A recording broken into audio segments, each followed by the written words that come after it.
Hello अस्सलाम वालेकुम, कैसे हैं आप? ठीक हो, खैरियत से हो? कैसा लग रहा है आपको यहाँ आकर? अभी आपकी क़ुरबानी होनी है कुछ दिनों बाद, आपको कैसा लग रहा है? कैसा फ़ील कर रहे हैं आप यहाँ पे? और अच्छा फ़ील कर रहे हैं? अच्छा जी।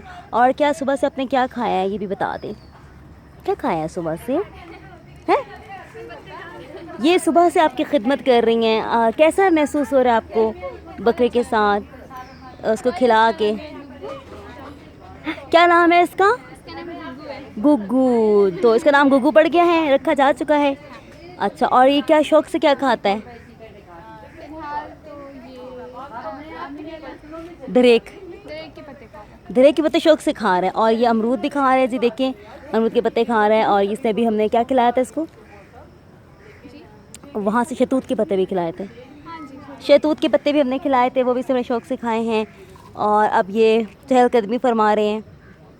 और ये कौन सा पर्सन ढूंढा है कोई? ये कौन सा चीज़ है? ये क्या चीज़ है? What is this? ये क्या है? अच्छा जी, ओके।